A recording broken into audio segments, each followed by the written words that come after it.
So today, we're going to be talking about Scansion. Now, Scansion is something that is seen a lot in poetry, because its definition is the action of scanning a line of verse to determine its rhythm.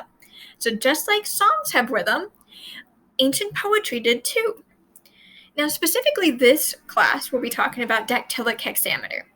Now, dactylic hexameter is a long fancy term that you can just bring up at your dinner table to sound significantly smart.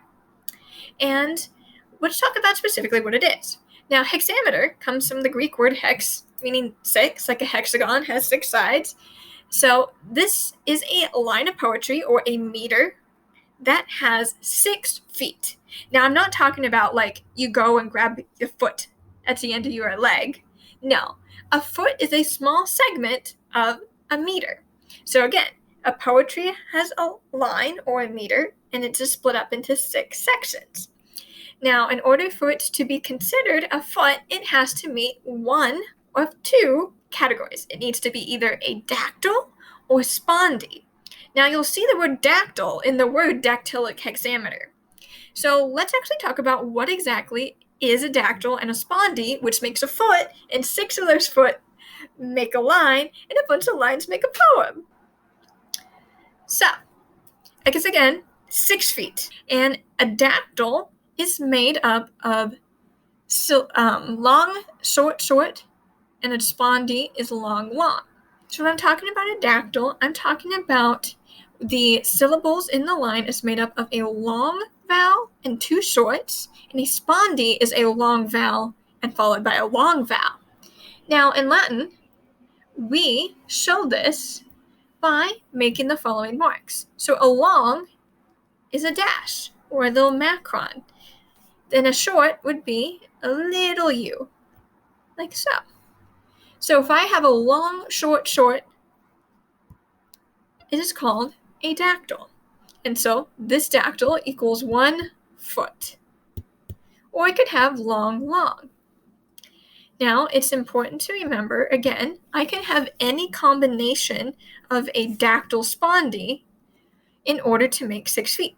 So as long as there's 6 of them, and they follow either a dactyl or a spondy, it is an example of dactylic hexameter, especially if you follow it the entire way down. So, example, I can have a dactyl, spondy, dactyl, spondy, dactyl, spondy. Perfect, dactylic hexameter. I could have spondy, dactylic hexameter. Any combination of either 6 versions of a dactyl or a spondy would create a meter. So, just 6 of them, and that's all you need.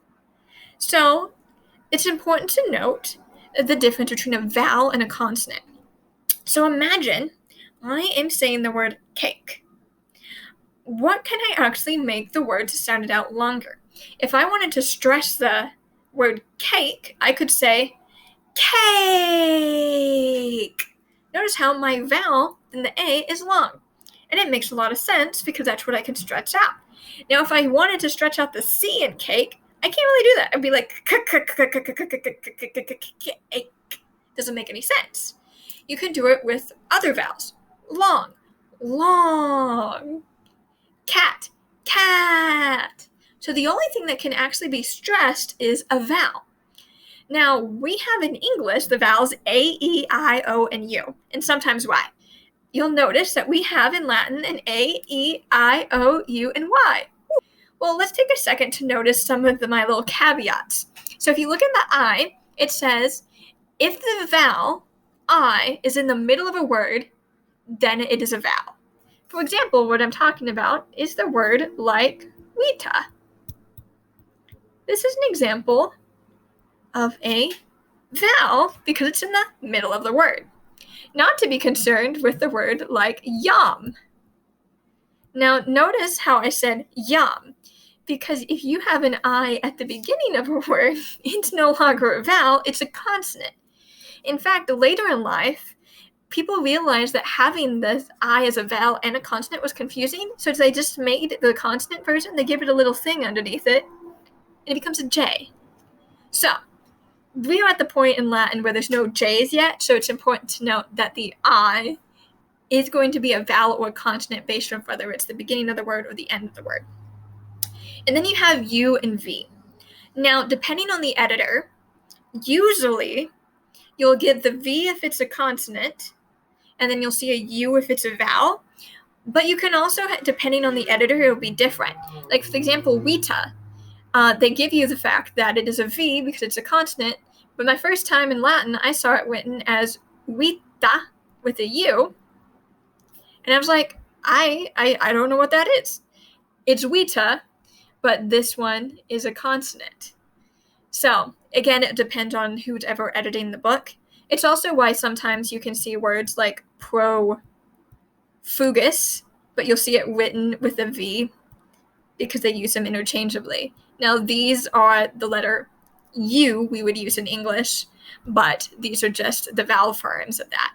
So, just good to note that this one's a little bit easier because they usually give you the consonant version versus the vowel version, but it's just important to note in case you do different books.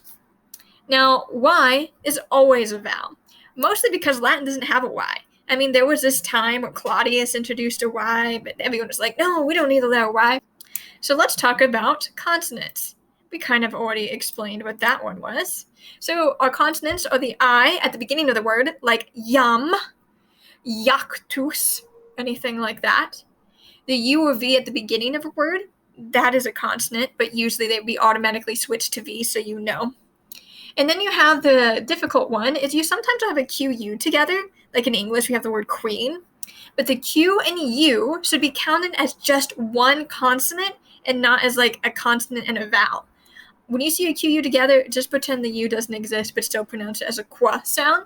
Again, it's a qua sound, which is not exactly a vowel sound. All right, our next page, we're going to actually do an example. Now, I seem to be missing a word, even though I already fixed it. We have the word posset at the end of this. I don't know what happened to my line. Anyway, so this is my line from Marshall. So he writes in couplets, so he uses dactylic hexameter like every other line. So here's my full line. Pretend it was correct the first time. And in order to do this, we talked about how you stress the vowels. So I'm going to go in here and find my vowels. Now I know this Q, U, that one doesn't count. So I have a vowel here at O, an E, an E, an O, an E, an E. Oh, tried to get me again. O, E, Y, Y, I, O, I. Okay, so they were all my vowels. Now, one of the characteristics of the dactylic hexameter is the last foot is always a spondee. So remember, a spondee is too long. So I'm going to go ahead and mark mine as such, probably in a different color. So I'm going to draw this line here to let you know that this is 1 foot right here. And because I know that this is supposed to be a spondee, I'm going to give my O along mark and my I along mark. So my last foot is a spondee. Another thing that's important to note, seems I forgot this O over here. Sorry if that bothered you, now it's a different color. The antecedent, or not the antecedent, the precedent of the word posset is going to be a dactyl. So we have these three here. So I'm going to have a long, short, short. Perfect. So now let's take a look at the rest of it. Now, the reason we had to know the difference between a consonant and a vowel is because you have to do some counting in here. Your math is involved. So in order to figure out what it is, so let's take a look at our first vowel, which is O. Now, a dactyl and a spondee all begin with the same thing, a long stress. So I know that at the beginning it's going to be long, because if it's a dactyl, it's going to be long. If it's a spondee, it's going to be long. So let's take a look at our next one. Now we have E. Now, I don't know if this is a dactyl or a spondee, so I have to look ahead. I see the two letters that follow it are two consonants. Because they are two consonants, it's actually going to be long, and then it's the end of my foot.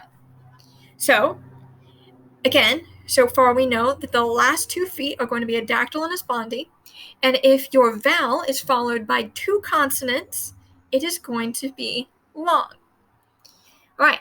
our next vowel is this E, and I know it's going to be beginning of a foot, so it's going to be long.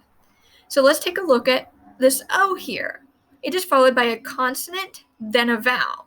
Because it is not followed by two consonants, it's actually going to be short, which means I don't have a long, short, long. The next one is also going to be short.